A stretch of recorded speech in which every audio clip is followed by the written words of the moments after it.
This is K-Wave 107.9, Southern California's home for worship and the word. I'm Brian Perez, and right now we're also live on Facebook, the Labor of Love Music Fest Facebook page. Hello, everybody watching. Hello, everybody listening. I've got a guest here backstage with me. This is Manafest, who was just on stage right now doing his set of music. How are you? Doing good, man. Just still sweating over here. It's a little bit cooler here, but awesome. So great to have you here at the Labor of Love Music Fest. This is your first time here? Yeah, it is. Yep. Awesome. Yeah, I never played this. I played lots in California. I used to live in Orange County, but yeah, very cool. It's good to be here. Yeah, good to have you here. You're living in Canada now. Yeah, in Toronto. Oh, my goodness. Yeah. But you were born? No, you have My daughter was born here. Okay, your daughter was born here, but you were born in Canada, or That's right, you lived in Canada? Yep. Tell us. Okay, so where has life taken you? Tell us your story. Well, music brought me here to Cali. My producers are here, and a lot of the recording and just the music industry just really connect. I just always loved skateboarding and surfing and all that stuff, and so we moved here.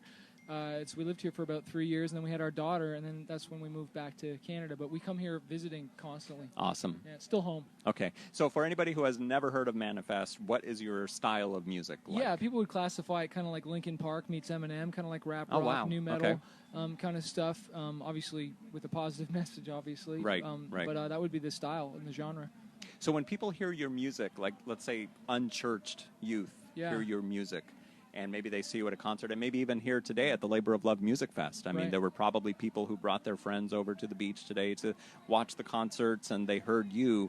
For sure. What do you hope that they heard through your music and through what you might have shared with them? Yeah, I always try and have a message of hope weaved through my songs, whether it's my song No Plan B, about just going all out no matter what, and keep fighting for your dreams. And, you know, I have another song called Every Time You Run, where it's like more of my testimony about just running away from God and kind of the prodigal son kind of thing. And just there's I'm not like super preachy Jesus, but there's definitely messages in there, and I always love to share in between songs just to make that connection, to be real, because people love stories, you know, and you can't deny someone's story that God changed their life, right?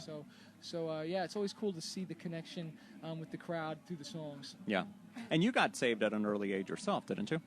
Yeah, I lost my dad to suicide when I was 5, and there was this man in our church that approached my mom and said, "Hey, can I be a father figure to this kid?" So he was like a big brother / dad, and he was the one who said the sinner's prayer with me when I was about 5, 6 years old. Okay. Maybe 6, 7 actually. So I came to God, but then I wavered, didn't always follow it, but I had a praying mom dragged me to church and forced me to go to Bible camp and stuff, and so when I was 14 is when I really rededicated my life back to God, and I've always just been on that from that point. Would never steer away from it, man. It's not when people say you're a Christian, I'm like, you're not? Come on, man, this stuff works. Right.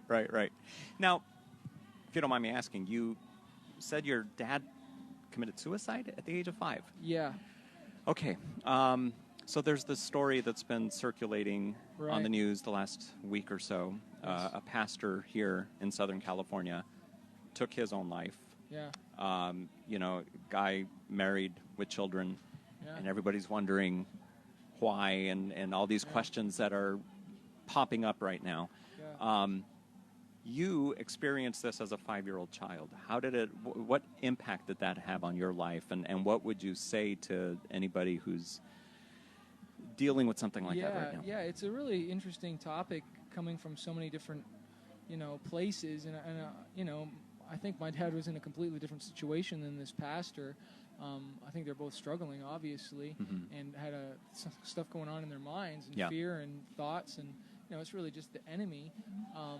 But like I look at it like, as I've lived my life, because my daughter's about to be 5, right? Yeah. And so that's the age that my dad committed suicide, and I faced my own struggles and had gnarly thoughts and stuff like that, and I think it just goes to show that like success doesn't necessarily make you happy, money doesn't necessarily make you happy. Yeah, it can make things easier and more comfortable, but I really think it's a choice, no matter what. Like like it's kind of like that quote, everybody wants to be rich, or no, money won't make you happy, but everyone wants to find out for themselves, so we chase these things thinking they're gonna make us happy, and yeah, they probably can in some areas, but it doesn't bring that full joy and completeness. And even after having Jesus, I think it's still a choice to say the joy of the Lord is my strength this morning, and to claim that every day, because like we just got negative thoughts coming at us from the news everywhere, and it's like you got to renew that mind daily, and like I don't know where he was at fully. I didn't know my dad that well, but obviously I would say everything starts with a thought.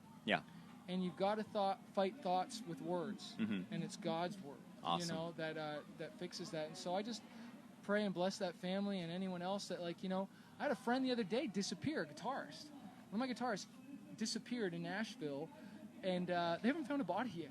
What? And like, it's really gnarly. I was about to say something that's not even fully public yet, but like, yeah, they still haven't found it. And like, he was going through stuff, and like, text me, it's been a rough year, and I feel like, oh man, like, why didn't I, you know, do more? But you have no idea what someone's going through. And that's why, you know, at the Labor of Love Festival here, we need to turn up the love, man. Everyone's fighting the battle, and like, dude, living in Canada and living here, like, there's some gnarly road rage out here, dude, and we need to like turn up the love everywhere, you know, and just because you just don't know what someone's going through. Right, and you tell me, and I'm talking to Manafest, by the way, in case anybody just joined us here on KWVE 107.9, or maybe you joined us midstream on the Labor of Love Music Fest Facebook page. As Christians, as believers, maybe we don't want to confess to a fellow brother or a fellow sister that things aren't going so great. I mean, we're Christians. We're supposed to be happy, joyful all the time. But when we get those struggles deep down inside in our head and everywhere else, and we don't want to tell somebody, what do you tell somebody at that point who's just like, no, they might think I'm not a believer. They might start judging me. I think that comes from a real old school way of thinking, like, you got to be like perfect to go into church or something like that. And there's this like thing that is on, like, Christians are perfect. It's like, yeah, right, we're just the ones that are admitting that we're not, you know. But there's still, for some reason, in some circles, this idea that you got to be perfect before you go into the church. It's like, no, like, that's what grace is all about, is that, like, the amazing thing that God forgave us because we are screwed up, you know, and need it. And like, maybe it's, I don't know what it is, but I just say to anyone listening, like, don't be afraid to say that you're not okay, and that you need help, and there's nothing ashamed. That's amazing, and that's honest, and get help and talk to somebody. Don't be an island, you know. Don't be on your own, because that's no fun, and people do care, you know, and they have no idea, and they want to hear from you. You're not burdening anyone, you know. Right. Yeah. All right. Manafest, thanks so much for stopping by our interview booth here on KWVE 107.9. Much success to you. Much blessings to you. And oh, wait, one more thing I just thought of. Something that you said right now, a few minutes ago.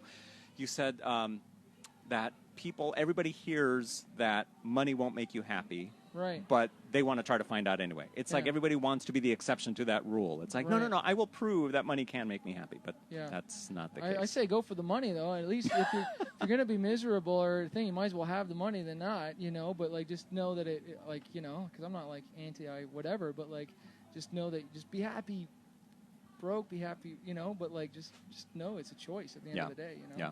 All right, man. God bless you. Thanks for stopping by. All right. This is KWVE 107.9, Southern California's home for worship and the word, and live on the Labor of Love Music Fest Facebook page. Thanks so much for watching. Thanks so much for listening. Kira, back to you.